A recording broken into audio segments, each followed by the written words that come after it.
Bienvenidos al aula virtual de Química del ingreso a la Facultad de Ciencias Médicas. En esta clase veremos compuestos binarios, la formación de óxidos e hidruros, temas que pertenecen a la unidad número 3.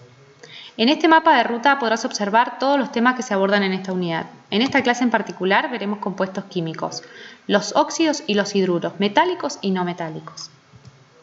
Los óxidos es la combinación de un elemento químico con el oxígeno, por lo cual vamos a tener dos tipos de óxidos, los óxidos básicos y los óxidos ácidos. Los óxidos básicos se forman a partir de la combinación de un metal más el oxígeno y los óxidos ácidos a partir de la combinación de un no metal más el oxígeno. Hay que recordar que en este tipo de compuesto, en los óxidos, el oxígeno siempre actúa con número de oxidación -2. Entonces, los óxidos básicos, que es la combinación del oxígeno más un metal, por ejemplo, el sodio, que es un elemento metálico perteneciente al grupo 1, se combina con el oxígeno para formar el óxido de sodio. Ahora, ¿cómo se forma este compuesto? Bueno, recordemos que el sodio, al pertenecer al grupo 1, tiene número de oxidación +1 y el oxígeno tiene número de oxidación -2. Para saber la atomicidad que le corresponde a cada uno de los elementos en la formación de un compuesto, lo que hacemos es combinar o cambiar los números de oxidación. Por ejemplo, el oxígeno que tiene número de oxidación -2, este número va a ser el que corresponda a la atomicidad del sodio. Y el número de oxidación +1 del sodio es la que le corresponde al oxígeno. Bien, hemos visto que este 1 no se coloca, cuando es el número 1, no se coloca debajo del átomo que le corresponde. También cuando hay números que se pueden simplificar, eso se realiza. Este compuesto entonces se llama óxido de sodio. Recordar que hay que hacer balance de masa en las reacciones químicas. En este caso, al tener dos oxígenos en los reactivos, tuvimos que colocar un 2 que esté afectando la molécula que tiene oxígeno. Entonces nos quedan dos átomos de oxígenos en ambos lados. Para el átomo de sodio pasa lo mismo. Este número, al colocarse delante de esta molécula, está afectando la cantidad de sodio. 2 por 2, 4. Por lo tanto, este 4 va colocado delante del átomo de sodio. Para aquellos elementos químicos que tienen más de un número de oxidación, como el hierro, +2, +3, la terminación es distinta para poder identificarlos. Oso va a ser la terminación que le corresponde al número de oxidación menor e ico al número de oxidación mayor. Por ejemplo, en la formación del óxido ferroso es cuando el hierro se combina con números de oxidación +2.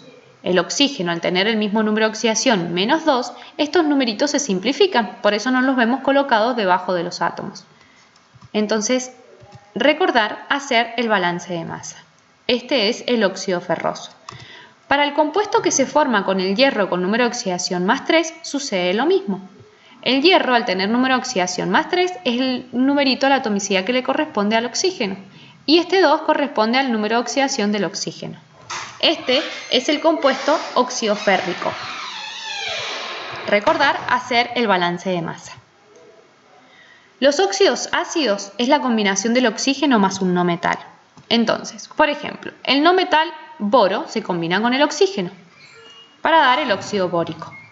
También el número de oxidación +3 del boro, que se combina con el número de oxidación -2 del oxígeno.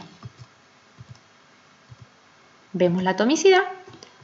Este 2 entonces viene del número de oxidación del oxígeno y este 3 del número de oxidación del boro. Recordar hacer el balance de masa en cada reacción química.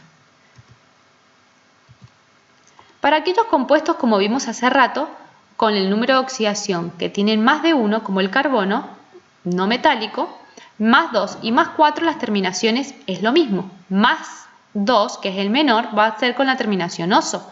+4, que es el mayor, con la terminación ico. Entonces, el carbono, en este caso, que actúa con número de oxidación +2, forma el óxido carbonoso. Y cuando el carbono actúa con número de oxidación +4, el carbono quedaría con 2 y el oxígeno con el 4 del número de oxidación del carbono. Esto se simplifica y por eso nos quedan 2 átomos de oxígeno por 1 de carbono. Esto es en el óxido carbónico. Recordar siempre hacer el balance de masa. En aquellos óxidos ácidos donde tenemos más de un número de oxidación, por ejemplo en el cloro, que tenemos +1, +3, +5 y +7, tenemos dos números que son pequeños y dos números que son grandes. Entonces, para diferenciar, tenemos que hacer un prefijo para diferenciar el más pequeño de los pequeños, que se utiliza el prefijo hipo, y diferenciar el más grande de los más grandes, el per. Entonces, vamos a tener en el cloro el óxido hipocloroso cuando el cloro actúa con número de oxidación más 1. El óxido cloroso cuando el cloro actúa con número de oxidación más 3. Y el óxido clórico cuando el cloro actúa con numeración más 5. Y el óxido perclórico cuando el cloro actúa con número de oxidación más 7. Los óxidos pueden ser anfóteros también, donde son aquellos compuestos que tienen propiedades ácidas y básicas. Algunos ejemplos son el óxido de berilio, el óxido de aluminio o el óxido de zinc. Tenemos que tener algo muy en cuenta. En la formación de óxidos se pueden formar tantos óxidos como número de oxidación tenga el elemento. Recordar escribir las moléculas con la atomicidad correspondiente, por ejemplo, el oxígeno, el nitrógeno, el bromo, etc. La formación de los óxidos ácidos de los no metales fósforo y azufre son casos particulares, por lo cual no colocamos la atomicidad, se colocan como monoatómicos. Los hidruros, por otra parte, son compuestos químicos que se forman a partir de la unión de un elemento químico con el hidrógeno. Entonces vamos a tener hidruros metálicos, hidruros no metálicos. Los hidruros metálicos son la combinación del hidrógeno con un elemento metálico. Y el número de oxidación del hidrógeno en estos compuestos siempre es menos 1. Por ejemplo, cuando el hidrógeno se combina con el sodio, el número de oxidación del sodio es 1 y la del hidrógeno también, por eso se simplifican. Recordar hacer el balance de masa. Este es el hidruro de sodio, la terminación es uro.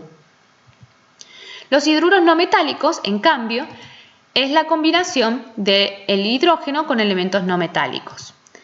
El número de oxidación del hidrógeno es más 1. ¿Por qué? Porque el elemento no metálico es el que va a contribuir con el número de oxidación negativo. La terminación es uro, pero se empieza nombrando siempre el elemento más electronegativo, cloruro de hidrógeno. Dentro de los hidruros no metálicos, cuando se los hace burbujear en agua o estos hidruros en medio acuoso, forman lo que se llaman los hidrácidos. Este es el caso particular para, por ejemplo, el cloro, que el cloruro de hidrógeno, ¿sí?, una vez que se lo hace burbujear en agua, forma el ácido clorhídrico. También se puede formar con el ácido fluorhídrico, el ácido bromhídrico, el ácido yohídrico y también el ácido sulfídrico. Hay algunos hidruros que son no metálicos, pero que son volátiles y que tienen características especiales, como por ejemplo la combinación del hidrógeno con el nitrógeno, el fósforo, el antimonio, el carbono, el silicio y el boro. He aquí el número de oxidación del hidrógeno es menos 1.